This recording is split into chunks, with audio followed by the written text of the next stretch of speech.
Assalamualaikum warahmatullahi wabarakatuh. Saya Arfina Yulifianti dengan nomor NIM 43040200013. Video ini dibuat guna untuk melaksanakan UAS tafsir ayat psikologi. Di sini saya akan menjelaskan tentang tafsir ayat Al-Quran, proses penciptaan manusia, dan pertumbuhan dan perkembangan.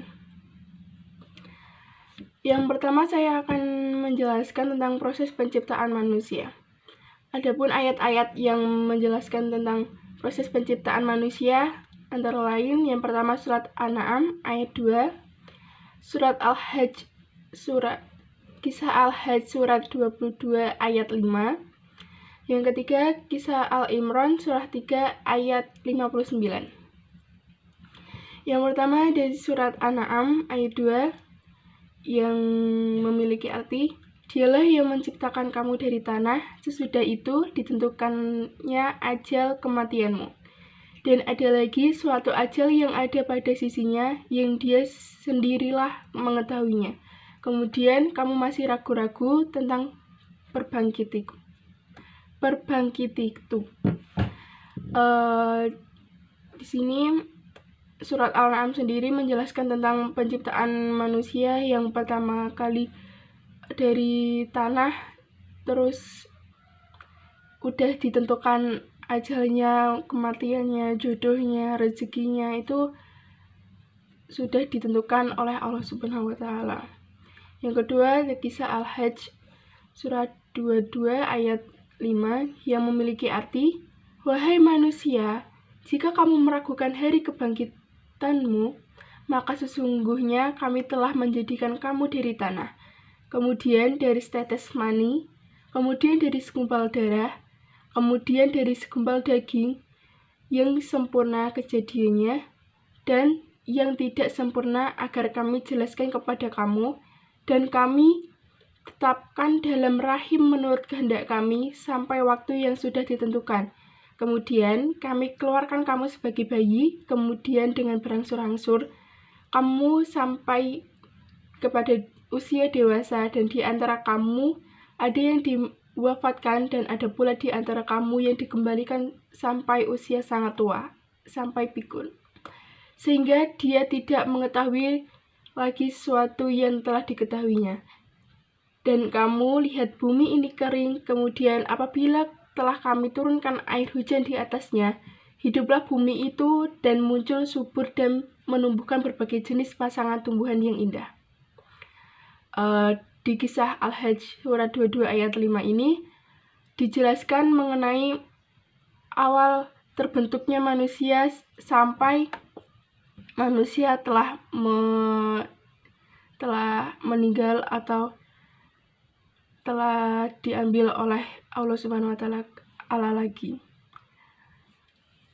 Yang ketiga ada Kisah Al-Imran surat 3 ayat 59 yang memiliki arti, sesungguhnya misal penciptaan Isa di sisi Allah adalah seperti penciptaan Adam. Allah menciptakan Adam dari tanah, kemudian Allah berfirman kepadanya, jadilah seorang manusia, maka jadilah dia. Di Kisah Al-Imran surat 3 ayat 59 ini Allah itu menciptakan manusia dari segumpal tanah, dan Allah kayak kun fayakun, jadilah kamu manusia, itu maka jadilah seorang manusia. Yang kedua, penjelasan tentang pertumbuhan dan perkembangannya. Adapun ayat-ayat Al-Quran tentang pertumbuhan dan perkembangan antara lain, yang pertama tafsir surah Al-Mu'min, yang kedua tafsir surah Al-Hajj ayat 5, Kisah Al-Alaq 1-2. Yang pertama surah Al-Mu'min ayat 67 yang memiliki arti, Dialah yang menciptakan kamu dari tanah, kemudian dari setetes mani, sesudah itu dari segumpal darah, kemudian dilahirkannya kamu sebagai seorang anak, kemudian agar kamu sampai ke masa dewasa, kemudian sampai tua. Di antara kamu ada yang diwafatkan sebelum itu, kami buat demikian. agar kamu sampai kepada ajal yang ditentukan dan supaya kamu memahaminya. Yang kedua ada tafsir surat Al-Hajj ayat 5 yang memiliki arti, "Hai manusia, jika kamu dalam keraguan tentang kebangkitan dari kubur, maka ketahuilah, sesungguhnya kami telah menjadikan kamu dari tanah, kemudian dari setetes mani, kemudian dari segumpal darah, kemudian dari segumpal daging, yang sempurna kejadiannya dan tidak sempurna, agar kami jelaskan kepada kamu dan kami tetapkan dalam rahim apa yang kami kehendaki sampai waktu yang sudah ditentukan. Kemudian kami keluarkan kamu sebagai bayi. Kemudian dengan berangsur-angsur kamu sampailah kepada kedewasaan, dan di antara kamu ada yang diwafatkan dan ada pula di antara kamu yang dipanjangkan umurnya sampai pikun, supaya dia tidak mengetahui lagi sesuatu pun yang dahulunya telah diketahuinya. Dan kamu lihat bumi ini kering. Kemudian apabila telah kami turunkan air di atasnya, hiduplah bumi itu dan suburlah dan menumbuhkan berbagai macam tumbuh-tumbuhan yang indah." Dan yang ketiga ada kisah Al-Alaq 1-2 yang memiliki arti, "Bacalah dengan menyebut nama Tuhanmu yang menciptakan. Dia telah menciptakan manusia dari segumpal darah." Itu salah satu ayat-ayat Al-Quran yang menjelaskan tentang pertumbuhan dan perkembangan manusia. Sekarang saya akan menjelaskan tentang tafsir menurut para musafir.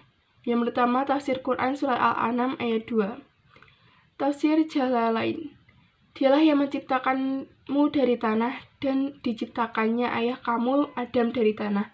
Sesudah itu ditentukannya ajal bagi kamu.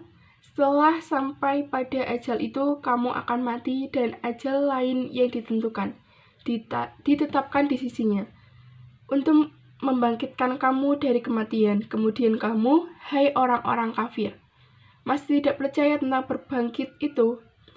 Kamu masih meragukan tentang adanya hari berbangkit, padahal sebelumnya kamu telah mengetahui bahwa dialah yang mulai menciptakanmu, dan siapa yang mampu menciptakan berarti dia lebih mampu untuk mengembalikannya ke asalnya.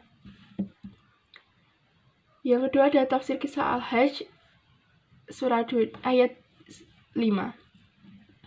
Pada surat Al-Hajj ini dimulai dengan mengajak manusia agar bertakwa dan mempersiapkan diri menghadapi kedahsyatan kiamat. Ajaran kepada seluruh manusia ini mengesahkan bahwa surat ini termasuk ke dalam surat Makkiyah yang turun di Makkah, karena salah satu ciri surat Makkiyah adalah dimulai dengan ajaran yang ayuhan nas, wahai manusia. Pada surat ini juga ditemukan adanya ajakan kepada kaum musyrikin untuk mempercayai prinsip-prinsip pokok ajaran Islam, disertai pula ancaman siksaan yang pedih bagi mereka-mereka yang tidak mempercayainya. Dan yang ketiga ada tafsir kisah Al-Imran ayat 59. Tafsir Quraisy Syihab, sejumlah orang telah menyimpang tentang ihwal Isya itu. Mereka misalnya menganggapnya sebagai anak Allah karena dilahirkan tanpa bapak. Karena mereka, Allah berfirman, ihwal penciptaan Isa tanpa bapak sama dengan ihwal penciptaan Adam tanpa bapak dan ibu. Allah membentuk Adam dan menghendakinya hidup, maka jadilah Adam sebagai manusia sempurna.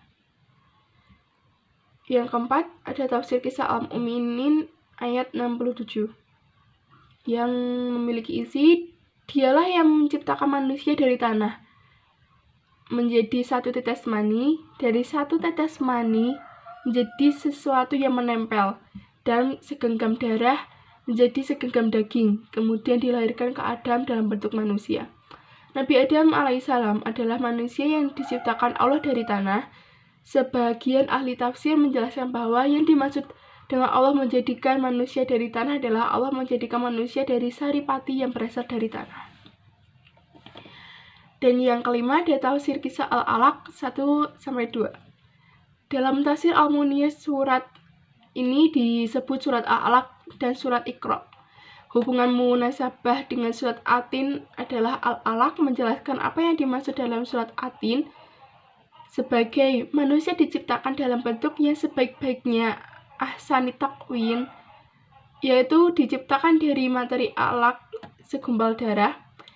5 ayat pertama turun pada permulaan turunnya wahyu Al-Quran, sedangkan ayat selanjutnya turun setelah dakwah Nabi Muhammad SAW tersebar di kalangan kaum Quraisy. Yang keenam ada tafsir kisah Al-Hajj ayat 5.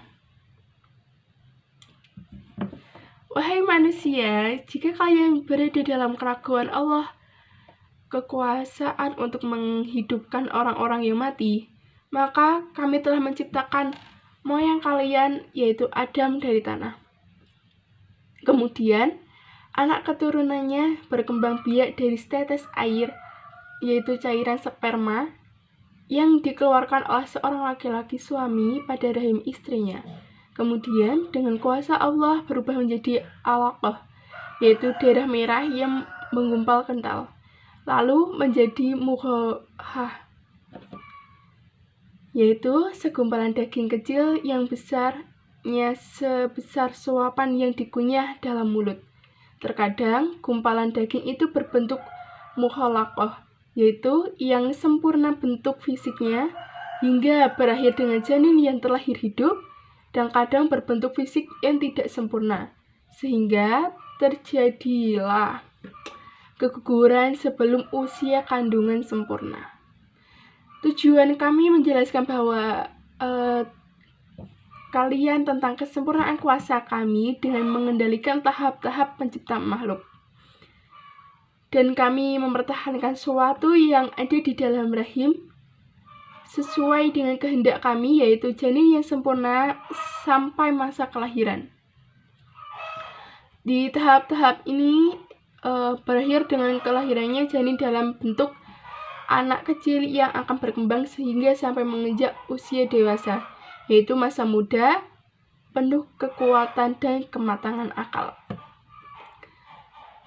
Sebagian anak kecil terkadang meninggal sebelum masa dewasa, dan sebagian anak dapat tumbuh hingga ke masa lanjut usia, hingga menurunnya kemampuan akal sehingga orang yang panjang umur lupa akan apa yang pernah dia ketahui pada masa mudanya.